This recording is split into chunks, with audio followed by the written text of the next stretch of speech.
8 o'clock, so I will call the meeting of Tuesday, May 6th of Whitley County Council to order. If everyone would, please join me honoring our country with the Pledge of Allegiance, please. I pledge allegiance to the flag of the United States of America and to the republic for which it stands, one nation, under God, indivisible, with liberty and justice for all.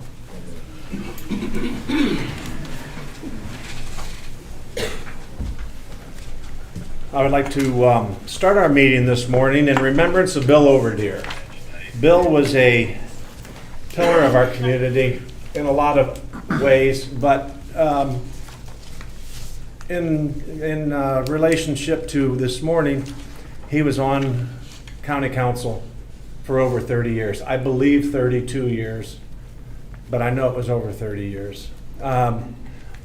Bill was a advocate for employees.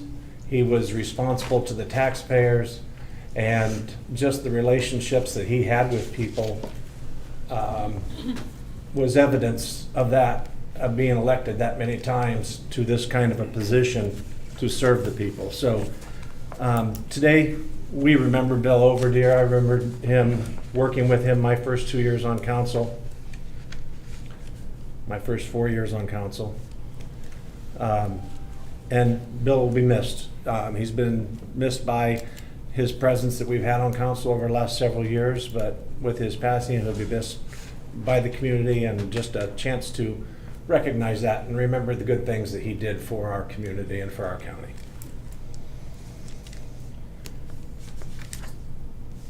And now we'll go into what I like to call what's going on good with your department. So just a brief, something that not necessarily is a request or everyday work, but we've got a big group here this morning. I know a lot of you have been here before and have participated in this, but I think we've got about everybody here today. So when I call on you, if you just have something real quick that's really good and great that's going on with your department, share it with everyone. Kim, would you start us off, please?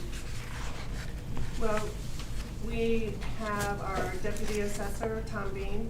He went to Indy last week. He's been studying for his level 1 certification, Indiana assessor appraiser certification, and he passed that. So he's on to studying for his level 2 certification now. Hopefully maybe take his exam for that sometime in September, depending on how our season goes right now. It's a pretty hectic time in the assessor's office right now. And we are one day down into appeal time, so one day at a time. Thank you, Kim. Ryan Getz, please. Business as usual at Highway Department. Guys have been out doing a lot of berming, getting ready for chip and seal, patching. Everything's going smoothly. The guys working hard. Not a lot of extra going on. Just kind of the basics right now. Getting prepared for community crossing paving and chip and seal this summer. Good, thank you. Rosemary? We have had 468 property fraud alert people sign up this last 3 weeks. It helps that all the people are coming in to pay their taxes and finding our flyers and stopping in our office. Very good. Cindy, please.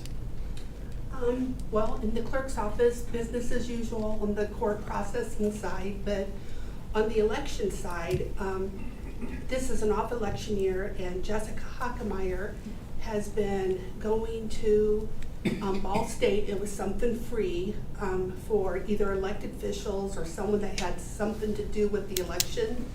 And I thought it made more sense for her to go to this than me. So she's been going for the past 8 months, and she's about finished with this course. And I just think that this is going to help in the future with the elections and the knowledge that she'll be able to bring back.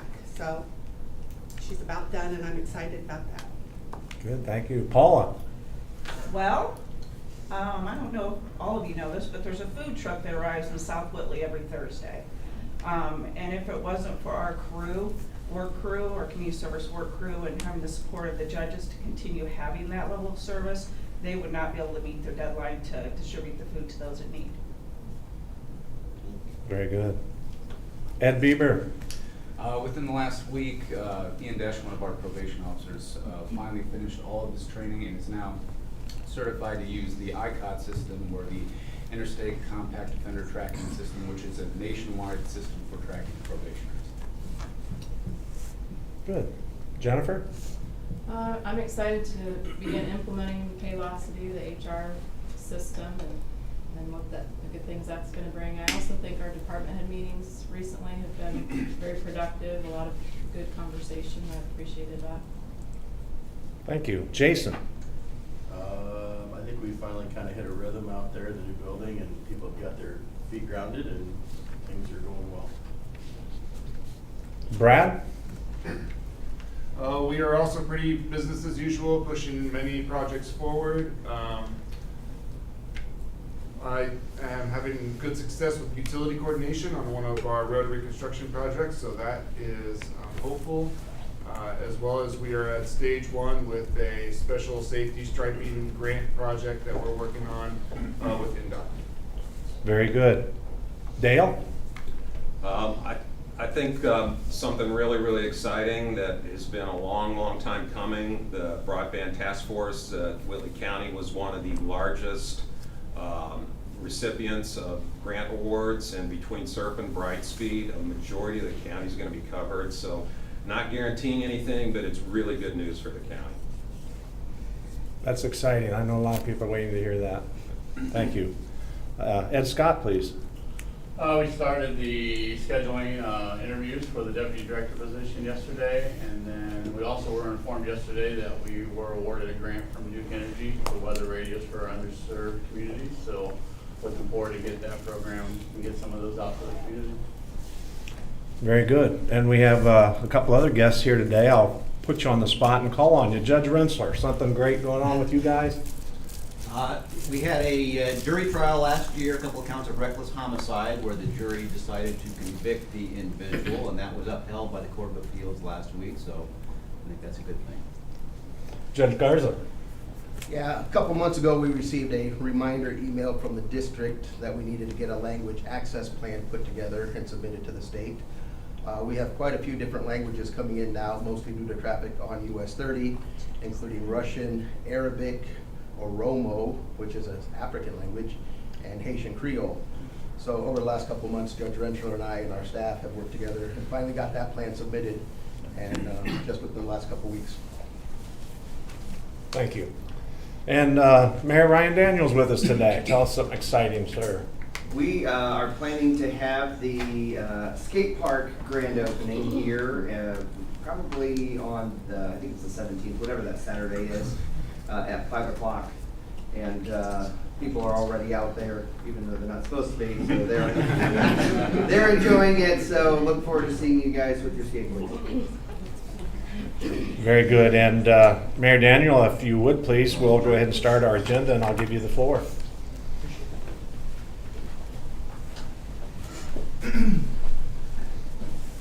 Press the button. Nope.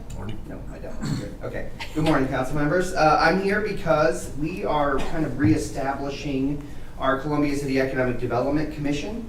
The Economic Development Commission ordinance was actually passed back in 1977, and over time we've had multiple members serve on that Economic Development Commission. Over the last decade or so, we haven't really had a need for it, so those appointments have kind of expired.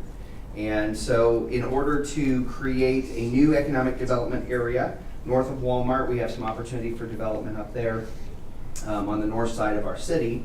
We have to recreate the Economic Development Commission to establish the economic development area, to then go through the potential TIF process and all that kind of stuff. So the Economic Development Commission in and of itself is made up of 3 members, one in which is appointed by the mayor, one in which is appointed by the Common Council of the city, and one that is appointed by you as the county fiscal body.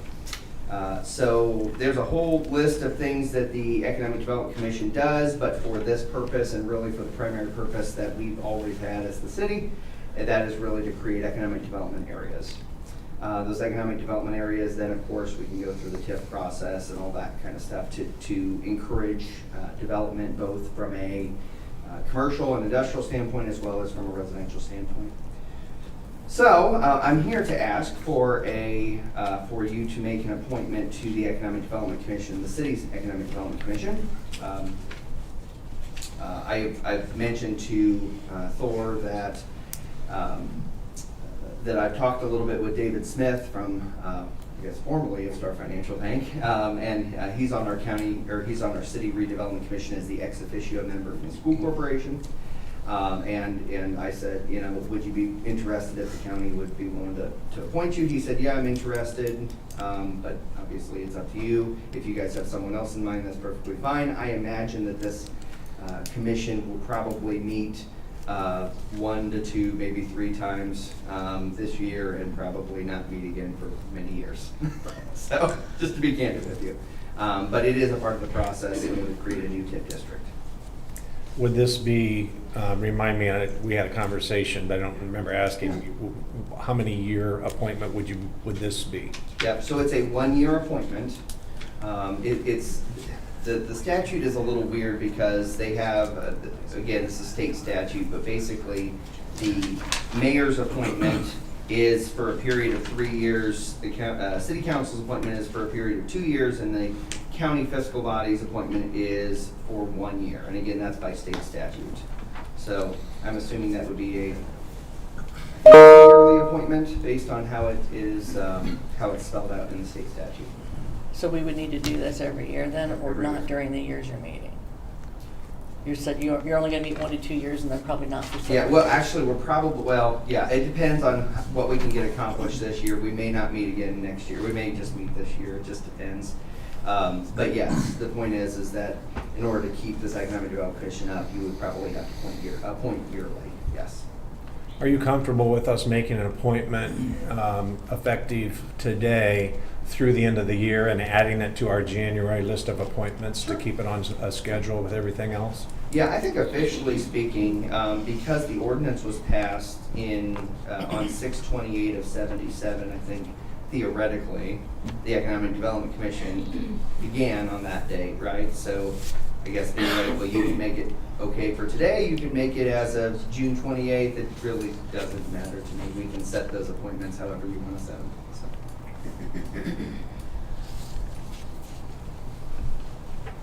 And again, if you want to think about it, that's perfectly fine.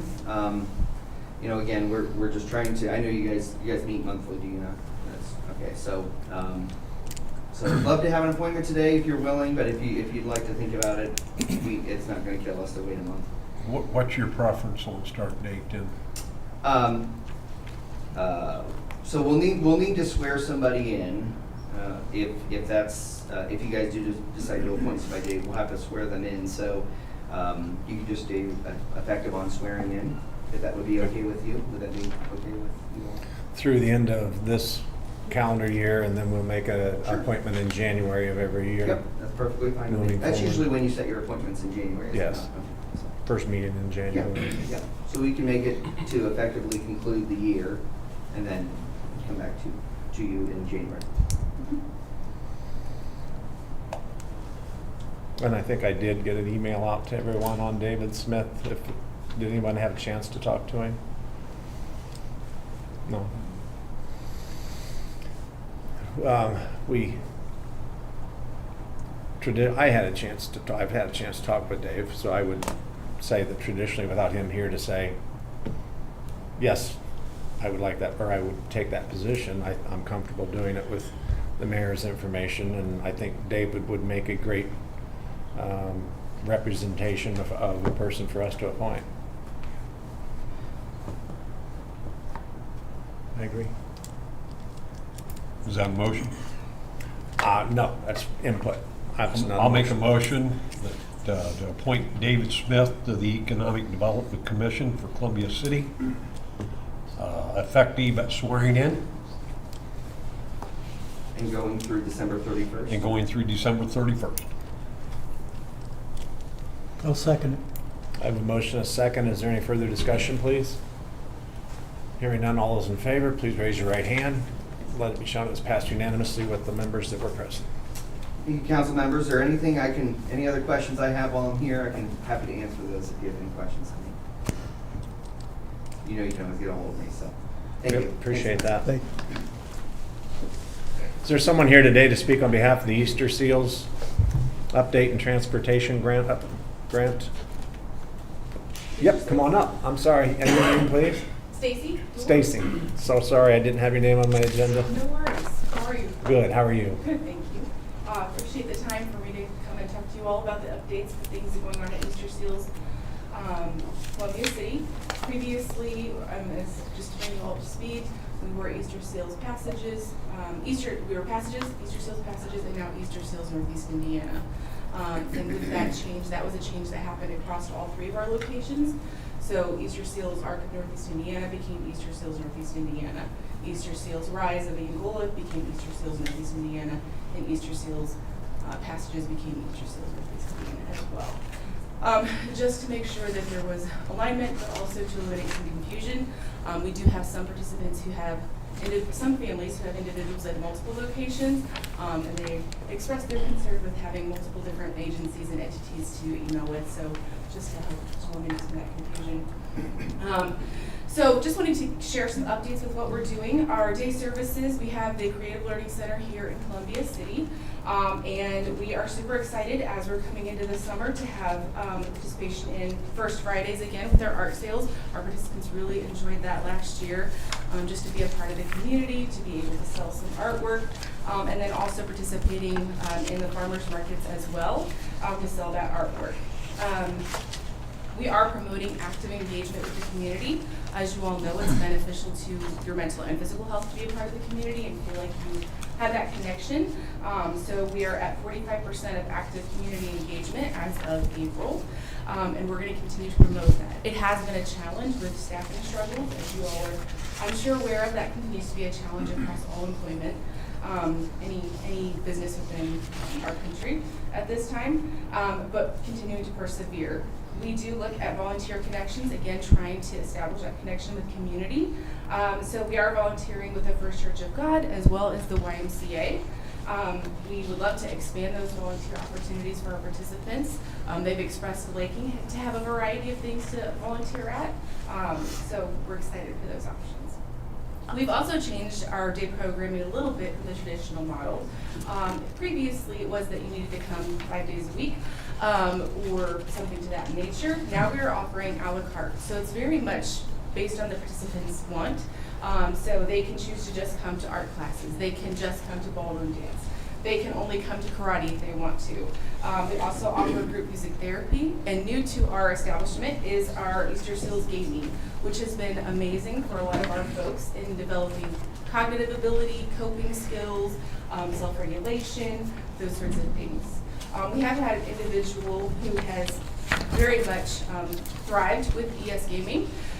He initially was just playing on his phone every day when he would come to services, not really wanting to engage with his peers because he liked the structure of the games that he was playing. And so once that ES gaming came into play, we actually have a coach that comes in and teaches that class. Her name is Paige, and he recognized her as a fellow gamer. And so now he is actively engaged with his peers, he's making friends, he's talking every day.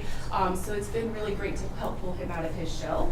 And we're always wanting to look for innovative ways to really see, maybe this isn't what you want, but maybe something else is what you want, and we just haven't found it yet. So wanting to make sure that we're looking at those things. And then also, we are definitely trying to promote our workforce development as well for our Easterseals Columbia City location. So we do have employment specialists in the area currently supporting 10 individuals with gaining employment skills and looking for what's the right fit for them. We also are offering our opportunity labs. So currently we're en route to develop our pre-manufacturing lab, which would end in a SOC certification for individuals that came through that. We have our hospitality learning lab up and running. We are at week 4, I believe, and that is at our Cardinal sister location, and then our certified nursing assistant program as well. These programs are available to anybody in the community. It does not mean that it has to be our participants, it's anybody as part of the community. We want it to be completely inclusive and engaging for individuals. Everybody should have the opportunity to work alongside their peers as well as community members. With that, we were able to secure some funds for some scholarships to those programs. So if I can, I'd like to share that flyer with you all. And this allows us, anybody can apply, like I said, and it would pay for them to go through the program. When they're done with the hospitality program, they do end up having a Serve Safe, they are stuck together, Serve Safe food certification, which does give you a leg up in the employment industry. So we've seen some great achievements and accomplishments in that as well. We actually had an individual who started the program, and his family had shared with the instructor, he doesn't talk at home. He doesn't really say anything. We're really not sure how this is gonna go. And so mom came day 1, dad came day 2, and by day 3, the parents were like, nope, we're pleased, we're excited, we're happy, and now this individual does not stop talking. So he's actively engaged in his class and learning those skills that he needs to be successful in the hospitality industry. We are expanding our programming for pre-employment transition services, really trying to get employment skills into the school system at an earlier onset. So we are up to 37 students who are actively participating in that. Looking ahead to summer, we do have internship opportunities and volunteer opportunities for those high school students. It is an application-based program, and currently we are at 10 applicants who have applied, so we're excited for that. And then looking at our supported living and group home settings. Group homes, we have 3 group home settings in the Columbia City area. And we have currently 4 supported living settings in the Columbia City area as well. So we are looking at about a 50% employment vacancy. So we are trying very hard to make sure that we are doing everything we can to increase that employment. We are offering referral bonuses to employees. We have offered open job interviews with contingent offers based on background checks. We're working to get flyers up in the area as well. We are on Indeed. We've changed some of our platforms with trying to promote that we do have positions available in the area. So working diligently to get those things up to speed. Do you guys have any questions for us?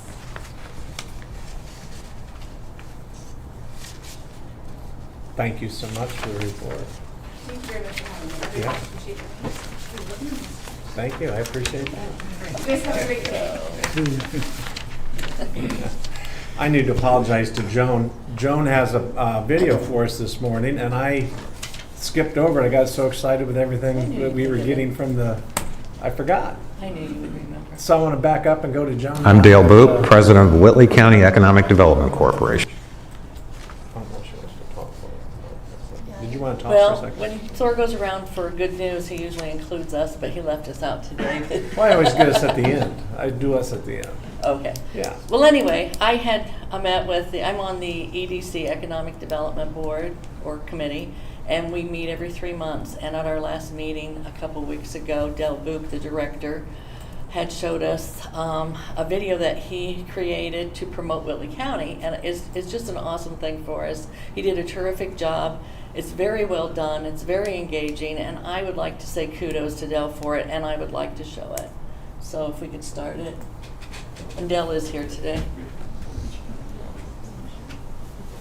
I'm Dale Boop, President of Whitley County Economic Development Corporation.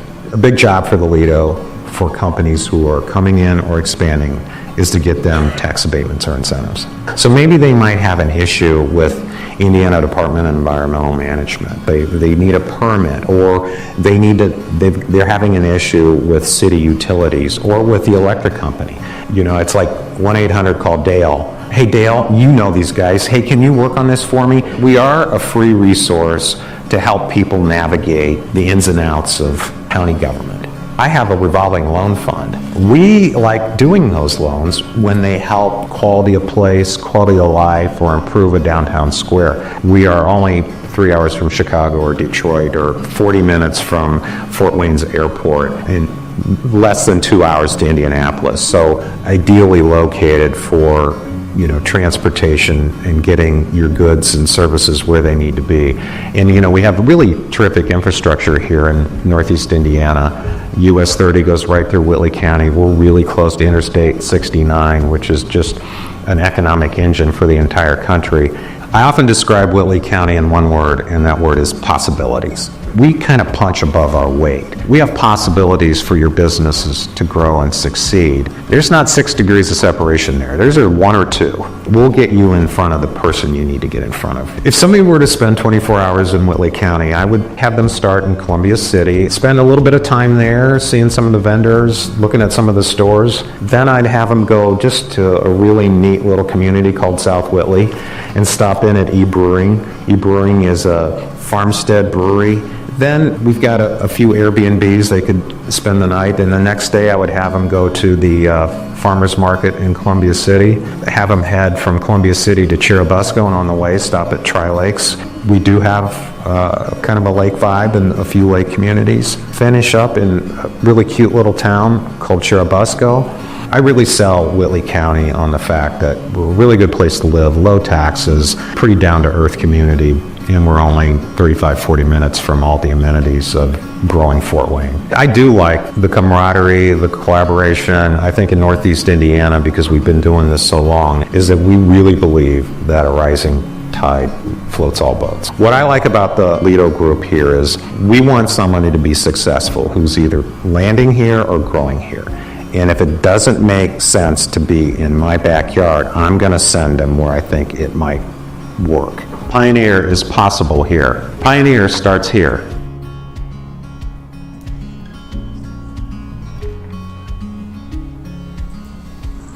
Thank you, Dale. Yeah, I was just recently in Dallas on a big marketing trip and got to show that. We had some national site selectors in last week, and I got to show them that as well. So it feels good to market this community.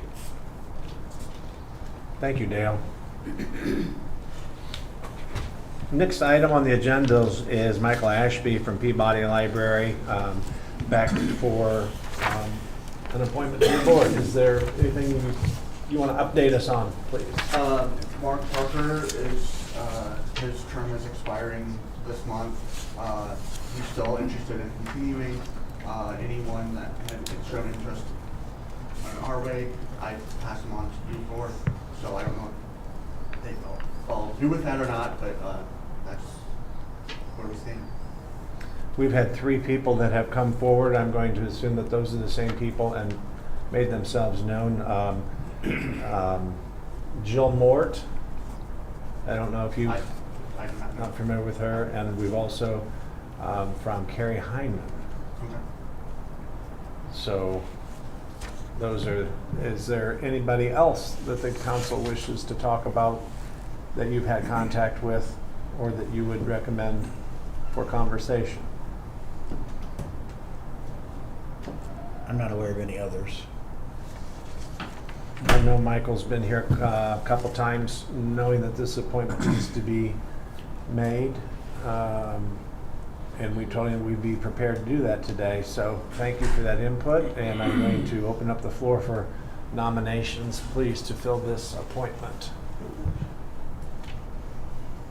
I have been reached out by a few constituents or community members recommending that we vote for Jill Mort. They've had good things to say. I personally spoke with Carrie Hinman also. But from the reaction of the community for our 3 candidates, I've had several people ask that we vote for Jill. That's the only knowledge I have other than speaking to each of them myself. They're all really good qualified candidates. It's just trying to match up what we feel is best. And the reach out from the community has, at least to me, and I don't know if everyone else has been reached out to or not, but they have asked for the vote for Jill. Is that a nomination, Joan? I will nominate Jill Mort. I'll second. I thank you for that. Tom, nominations for this do not require a second, so as we move forward with nominations, I'll make sure that that's, everybody on the council has the ability to nominate someone without a required second. I think Mark Parker has done a good job on the library board. I know Mark personally. I've known him for a lot of years, and I think that coupled with, and I know Jill Mort too, and I know Carrie Hyman. I've known all of these people for probably 30 years. And I think they would all be good candidates, but I think with Michael asking and is happy with the way his board is working with Mark and knowing Mark, I'm comfortable with him, and I would nominate Mark along with Jill.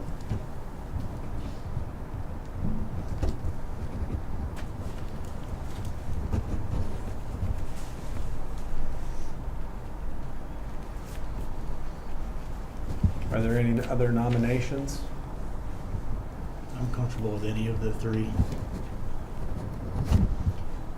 I would say since Mark has been in that position and was kind of recommended by Mr. Ashby, that I'll kind of lean in that direction, maybe since he's been there and done a good job. Is there a motion to close nominations, please?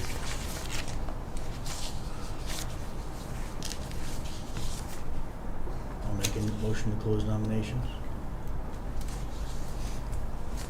And I will ask for a second on that motion, please. Second. Go ahead, Kim. I have a motion, a second to close nominations. All those in favor, please respond by raising your right hand. And nominations are closed. We have two candidates. I will ask for a vote just by show of hand, which candidate that you wish to vote for. First one I will ask for is Jill Mort. If you would like to appoint Jill Mort to this position, please respond by raising your right hand. And I see two votes. If you are in support of Mark Parker to remain on there, please respond by raising your right hand. And I have 3 votes. And Mark Parker, then I will accept a nomination for Mark Parker, please. Make a motion that we appoint Mark Parker to the Peabody Library Board. Second. The motion is second. All those in favor of the appointment, please respond by raising your right hand. And those opposed, the same. Let it shown that it was approved 3 votes to 2. Mark Parker is your appointment. Thank you. Thank you.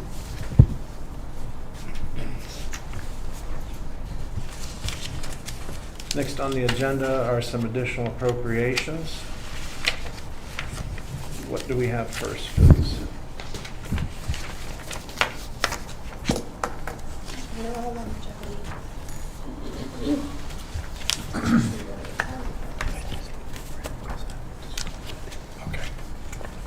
So committee corrections, and these are all from the commissioners.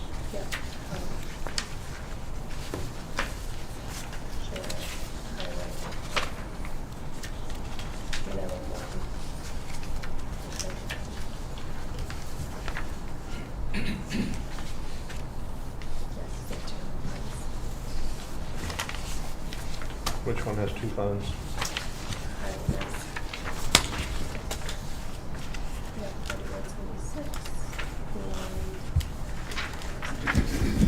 We have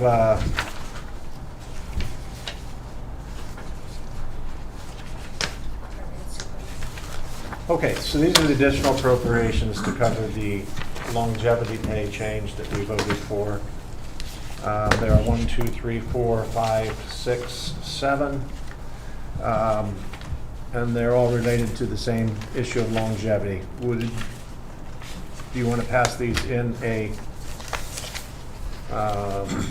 lump sum or lump group, or do we want to go through each one, please? It's all for the same thing, longevity, correct? That's correct. I would say let's do it as a group. I would agree.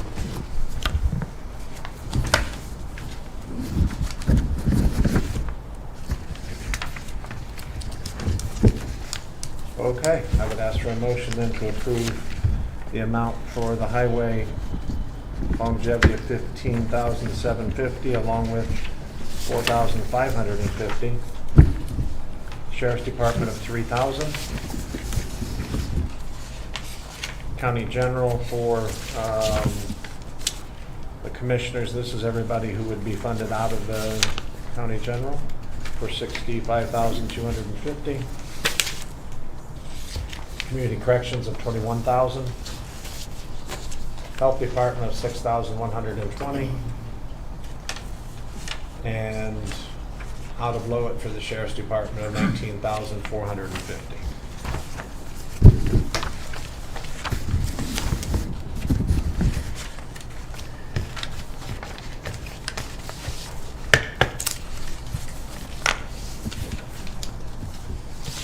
Is there a motion for approval, please? So moved.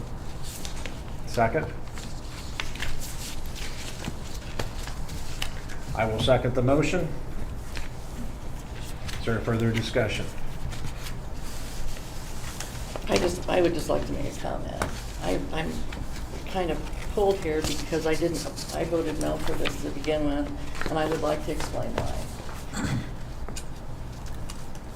In January, at our council meeting, it was either January or February, we had a discussion that we were going to hold tight until we found out what was going to happen to our budget in June, because we've got some big, hard decisions to make. And then at the next meeting, up comes this longevity, contradicting what was discussed previously, and I had voted no for this due to the unknown budget cuts that's coming in June, and that hasn't changed. So until we know where we're at and where our funds are coming from and how we're even gonna pay this, I just can't, I'm not supporting it as I did initially. I can't change, I'm not changing my mind on that. And that's the reason why, because of budget. We have huge budget cuts coming, and we need to make sure we can cover everything and go from there. I think it's important everyone knows why I'm voting no on this. It's not because of employees, it's not because of jobs, it's because what we're facing, and everyone needs to realize what we're facing in June. It's unprecedented, and it's going to be extremely difficult. And that's why. We need to look at all of our funds at budget time and see what we can do to do our best for our community. That's all I have to say. Thank you, Joan. I'll echo a little bit on Joan here. Yeah, we handle the money, so we've got big decisions coming up. We're gonna have a discussion today on buying another building, plus all the repairs that go into it, and everything else. So until we find out exactly what we're going to end up money-wise, I was a no from the start, and I'm still a no today. The Community Corrections sent an email out. I think they're going to short that budget, state of Indiana, by $7 million. Yes. Okay, that's going to hit us too. So I'm at the point that I'm still a no. I agree with echo the other two, that until we know exactly what we're gonna have to spend, I can't see how we can pass anything that has to do with money right now. I think we gotta be aware of what the state might do to us, and it's not that I don't appreciate what you've done, but I just think it's time that we pull back just a little bit, so we don't have to go through what I went through a couple times on the council when we had to work with a red budget, and that's no fun. So that's why I'm voting no. Would you like to withdraw your motion? No, I still support this. I think it's overdue.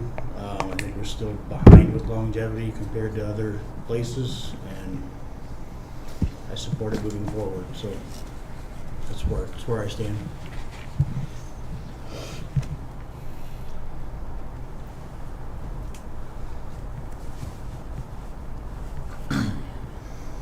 And that kind of puts us into a little bit of a predicament here, or it does as far as from my viewpoint. And,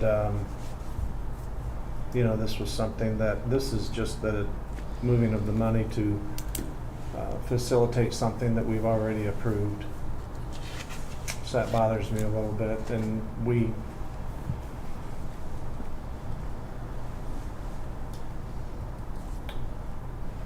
are in a position where when we go to the vote here, I see where this is going to go as far as this additional appropriation request. Quite honestly, it's just going to be something that comes back next month. And I think that I appreciate where you guys are at on this, but it's just kicking the can down the road for another month until we have probably full council back. So I'm going to withdraw my second. I'm not going to support your motion to address it today, and I'll take it off the agenda and we'll reschedule for next month.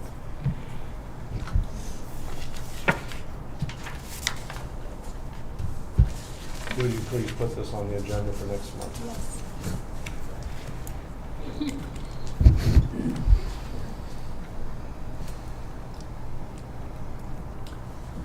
Personnel Committee is next on the agenda. Nick chairs the Personnel Committee, is not here today, but I will share with you there's nothing to report. Before we go into the Commissioner's report, I do believe I have not been notified or a request has made to be on the agenda today, but I do have the sense that there's people here that would like to speak. That I will now open up the floor. If there's anything from the body that's here today for the good of the cause, please feel free to come forward at this time and express yourself.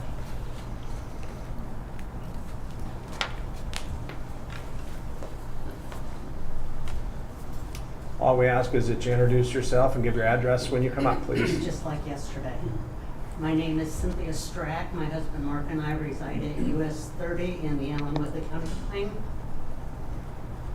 And I may have an answer to all of your problems, or at least some of them. Earlier this year, we were approached by an LLC out of Oklahoma City, Oklahoma, to purchase our 10-acre plot on US 30 to put a Love's truck stop there. They've surveyed it, they've marked the electrical, and received a letter from NDOT that said that they could go ahead and purchase the property, but within 2 years, there would be a cul-de-sac in front of our house. And the reasoning for that is SDI wants to close the south part of county line to be able to access from county line to Buck Road from Yellow River to 30 so that their employees don't need a CDL to cross the street. It's my understanding that SDI had approached Whitley County about closing county line, and they said they weren't going to do it.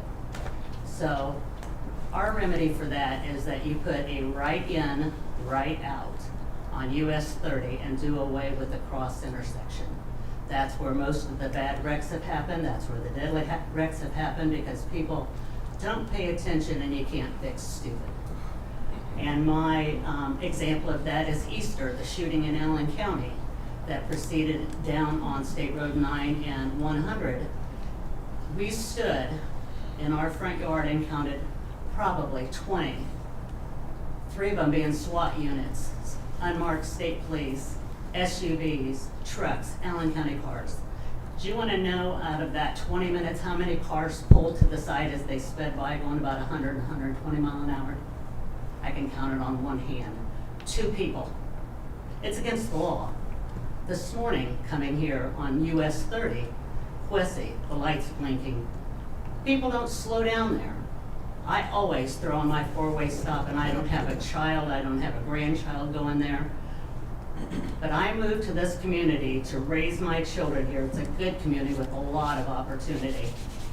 But I don't think we can let NDOT dictate that we're going to close 205 after we build a brand new hospital next to it, or an overpass at 600 where it's part of an industrial corridor. We didn't ask for SDI. We didn't ask for the EDC to put us in a TIF district or a commercial area that consists of City Chevrolet clear to county line between Lincoln Way and US 30. We're in an industrial corridor.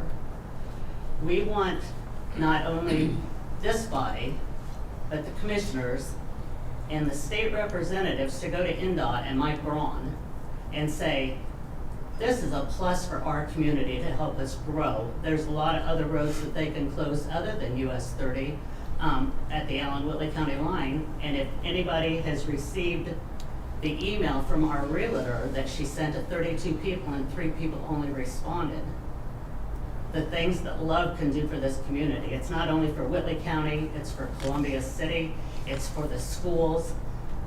And like what was addressed here, they've raised alcohol taxes, they've raised tobacco taxes, they've cut the budget for the school system. And this is going to generate lots of money for fuel taxes, travel through Columbia City. And on the thing that you suggested that we watch, there wasn't a picture of SDI and 2 rows of ground up trash, you know, that affects our water table. They get SDI ran city water to SDI for them to flush their toilet and their employees to drink. But anybody that lives in that area is drinking out of a well. My husband has health issues. I just found out that I have health issues, and we're not in a house that's handicapped accessible and never could be made that way. So I would appreciate it if you guys would look at the situation and find out how you can address it to help us. Love's in there to help the community and us. And the highway department, it'd save on their budget because we have trucks all over the county. They come from Hadley Road on our county roads to get to US 30. We have trucks from SDI coming up county line. You know, I mean, we have trucks going down county line to 24 to the gravel pit. So I just want to thank you for your time and your attention, and kind of look at this and see if maybe you can't back us so that we can move on. They're definitely going to pay more property taxes than what we do. But right now, if they put that cul-de-sac in there, we're in an industrial corridor with nobody wanting to buy it, but yet they're raising my taxes. And to me, the way I look at it, that's taxation without representation, because I didn't make the corridor, I didn't make the TIF district, and I didn't bring SDI. So we need some help so that we can move on and hopefully grow old together. And I appreciate your time. Thank you. Thank you. Anyone else, please?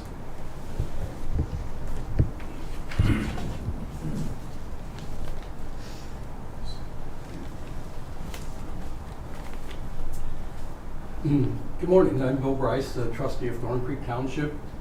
And as we all know, and already discussed a little bit this morning about SB1 and the tax burden that's going to create, not only for really any entity, but it's going to be townships also. And we are in a situation where we're going to be challenged with how to continue our parks, our fire department, our cemeteries. And the thing that's going to help us a lot is if the county will look at replacing those taxes. I think you're going to have to be looking at replacing taxes. We're going to need to replace taxes, but we need to do it through you. So we want to make sure that we partner with you in the township so we can continue to provide the services that we're able to provide. So as you move forward through your budget decisions, and I move through my budget decisions, I'd like to, let's say, partner with you to try to figure out how we're going to replace some of these funds so that we're not in a situation where we can't provide adequate fire and medical protection to citizens of Thorn Creek Township and basically the unincorporated areas of Whitley County. So, just briefly, I'm just asking for you to look at what you can do for the townships as you are identifying how you're going to create different things to satisfy your budgets. Thank you, Bill. That's good. Anyone else, please? Thank you. We'll move forward then to the commissioner report.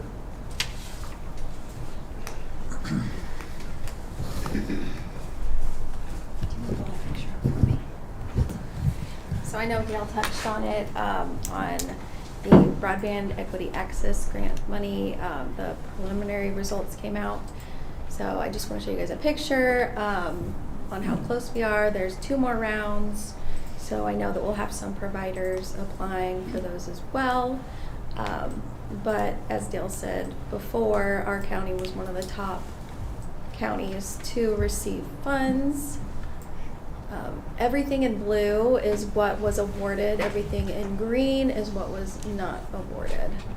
So as you'll see, if we can get zoomed in just a little bit.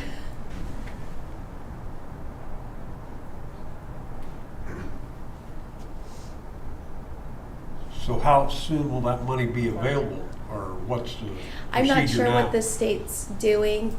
These, we just found out, I believe it was last Thursday on these. So we'll just have to wait and see what the state says. Obviously, the county's not the recipient, it's the actual providers that had to apply, so, I mean, we find out, but not as quickly as they do. But also, Surf Broadband was awarded $1.6 million for the Indiana Connectivity Program. They're hoping to, obviously, each individual address is what's awarded the grant funds, but with those funds being awarded, it should make it viable for them to reach 12 more homes per every home that was funded. So they're thinking with those funds, they should be able to reach 700 more, and that's not including anything that's funded in that. So can't see it very well, but obviously our county's almost completely blue, so that's really good. Teresa, has that changed SurfNet's thinking on not being able to go north? You know, the last time they were here, they said that they were going to leave the north end towards northwest to LigTel? Yeah. Not that I know. I know LigTel applied for those. Obviously, if you overlap, that creates more competition, so I don't know. I know they weren't going to because it made more sense because they already had utilities over there. So I think LigTel, but I've heard good things about them as well. They have too. So, but if we look, I mean, I can't see that great right now, but it does look like the west portion of the county is blue as well. So that's good. Also, in one of the department meetings, the employees brought up some type of employee recognition. I know that we do the years of service recognition, but they thought it would be a really good idea to be able to highlight someone that went above and beyond, you know, their normal work duties. So that's something that I'm taking on. I've been reaching out to other counties and seeing if they have programs. Not a lot of other counties do. I have received some feedback and some different firms to look at from other counties. But that is something that we want to do so we can recognize those employees for being wonderful and going above and beyond. So we're not exactly sure how that program is going to look. There's a department meeting Thursday, so we'll talk more about that as well. And then lastly, so those are the good things, and this one is good as well, I believe. As you guys know, the commissioners, we've been looking at real estate to find a home for our probation department. We've looked high and low. We've looked at multiple properties. Originally, the cost for the Bowen Center, which is what we had originally wanted, was high. We had an inspection done to make sure that we knew everything that we were going to have to get repaired on it, and it just didn't make fiscal sense to buy the building and then have to do the repairs. However, as you all know, they've come down significantly on the price. Looking at other pieces of property in Columbia City and the work that they need, and also coupled with the great location with it being right across from the courthouse, the Bowen Center seems to be the best option. There's obviously a whole lot of safety concerns with probation being in their current facility, and also I know they're okay for the moment, but obviously it's the city owns it, so we do need to move them as quickly as possible and get started on the renovations that we would need to get done before they can move in, so we can get them moved, and they've been more than patient. I know they're all really frustrated. We definitely appreciate you guys. I know that you guys definitely feel like you're the forgotten department of the county, and I can definitely see why you feel that way. But I know I certainly appreciate you guys and all the work you do to keep us safe, and I know you guys care about your clients and, you know, getting them back in the community and being productive members of society. And obviously, as the commissioner, I want to make sure you guys are safe. That's my number one priority for my employees. I've actually lost sleep over it here lately, worrying about their safety if anything were to happen to them. And I know we talked about budgets. Obviously, that's in the back of our minds always, even more so now with SB 1 passing. But if something were to happen to them and their families did sue the county, that our budget's completely blown. Not to mention That's horrible. I mean, just as people, I wouldn't want anything to happen to them either. We've been having a whole lot of conversations with that department. The judges, a whole lot of employees have also voiced their concerns over the entire situation, and I completely understand where they're coming from. So again, like I said, we've searched high and low for a place that will meet their unique needs in the Bowen Center, weighing everything is the best option. And if you remember, I'm not sure when, I don't have my phone with me, but you guys passed that resolution allowing us to go into negotiations with them. So, and obviously with it being a real estate transaction, we can't say that number for the privacy of the seller, but we're all aware of what that number is. So I would respectfully ask that we fund that and we get this department moved and get them taken care of.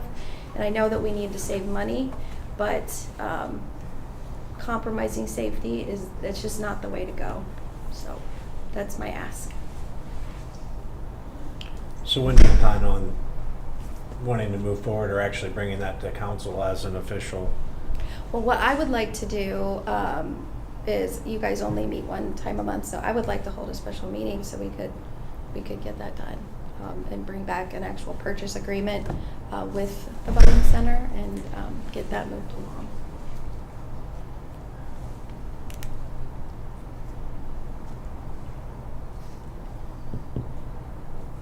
And that will be a public meeting with the chance for a public hearing?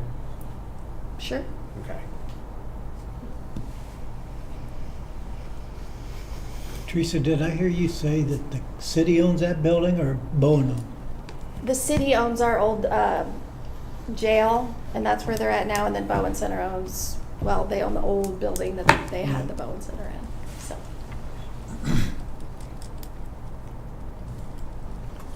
Anything else for us today?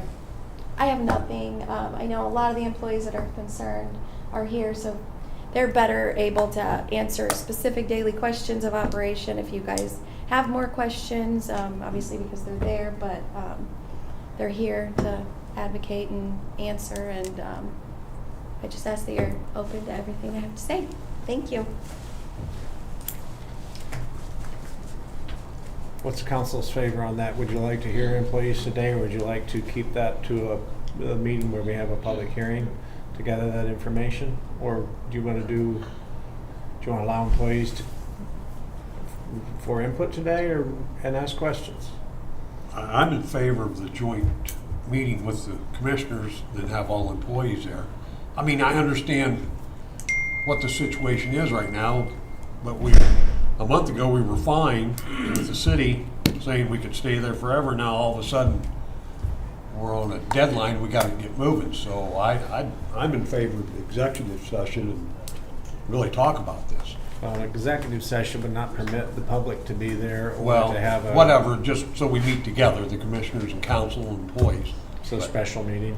Yeah, I'm in favor of that. I don't know what everybody else is thinking, but So the city never said we could stay there forever, I understand that. but you just said that. Okay, not forever, okay. I just wanted to make sure that I was was. under understanding it could probably be up to a year if I was hearing right. And that was a No couple hurry months at all. ago, but there's a hurry. I mean, that's how we got where we're at now.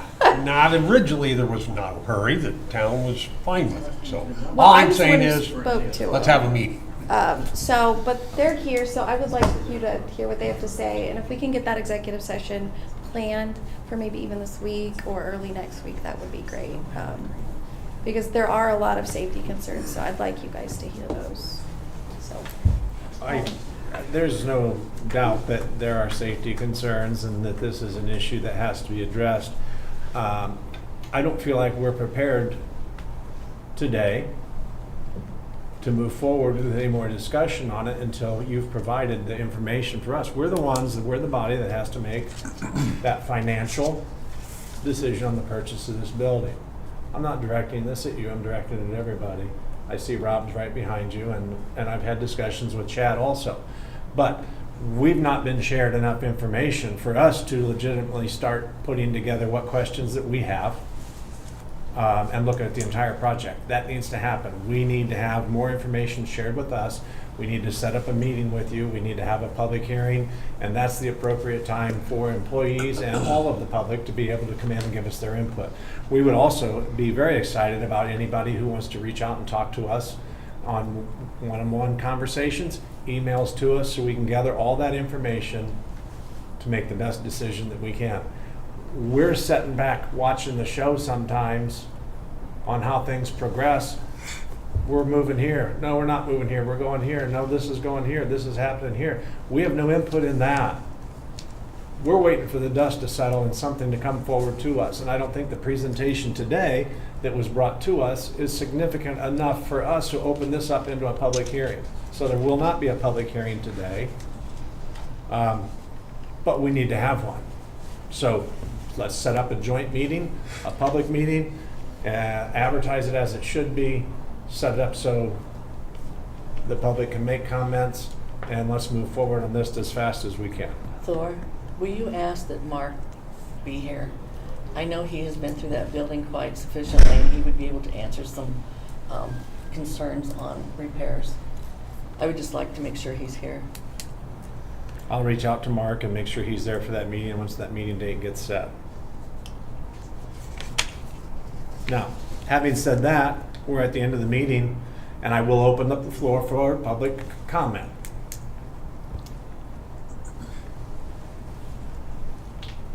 I would like to be heard. Yes, sir. Thank you. Good morning. Morning. Thank you for opening the floor and giving me the chance to be here. I made a special trip in this morning to tell you that I've been working with probation, on behalf of probation and with commissioners to get them a new home. I know this is a topic which has been tabled to another meeting, but I wanted to, while I'm here, express what to me is a pressing concern. The probation department has been working in an otherwise vacant building now for several months. It is not conducive to their work. They have additional duties. I asked Chief Probation Officer Mr. Bieber to forward some of those concerns to me. He and his staff put some emails together. I shared that with the commissioners, and myself, Judge Garza, and Prosecutor Sigler put some letters together in support of an expedient resolution to this issue. It's something that, frankly, has gone on too long, and the probation department is entitled, I think, to some, at least, light at the end of the tunnel they can see coming. To me, while I know the commissioners have done the due diligence and looked at every available building in the community, it's been something that they have made a priority here lately, and they've come back to what I think was the original solution back when the need became apparent. That's the old Bowen Center building, which I understand has issues that they and you all will all have to contend with, but I don't think putting the probation department in just a random location somewhere miles from the jail or the court or anywhere else is a good idea. It always seemed to me that right across the road where they frankly are now, just a couple of doors down, is the ideal solution. And if we can make the Bowen Center building work, that's the solution that makes most sense to me. So I'm here to make sure that it's a pressing concern, and the negotiations with the city and how long they have to be at the old jail is one issue, but also the problems that come with being the only entity in that building, which is in the midst or the beginnings of renovations, or I know there's lines that have been cut, other problems that come up, maintenance that needs done, and these are things that the probation department has to deal with on their own now, instead of relying upon other entities, the sheriff's department, to take care of those. So really just want to let you know it's a pressing concern. We're here to advocate on behalf of the department and all of their staff and make sure that it gets addressed as quickly as possible. And I very much appreciate you giving me the opportunity to come say that now. I'll be back next week if I have to, or whenever the next meeting is, but I wanted to express what I had to say while I was here. Do any of you have any questions for me? All right. Thank you very much. Appreciate it. Any other public comment, please? Thank you. Tim, you have anything for us to report from committees that you're on or otherwise? Nope, nothing further. Joan? Tom? I have nothing this time. Kim? I have nothing. I had made a note on something and it's actually been covered for today. So I have nothing. We stand adjourned. Well, we didn't approve the minutes. We do not stand adjourned. We need to go back to the minutes. Minutes for the previous meeting of April 8, 2025. Is there a motion to approve as they were presented, please? I make a motion that we approve the April 8, 2025 minutes. A second. Motion and second. Is there any further discussion? Hearing none, all those in favor, please raise your right hand. And they pass 5-0.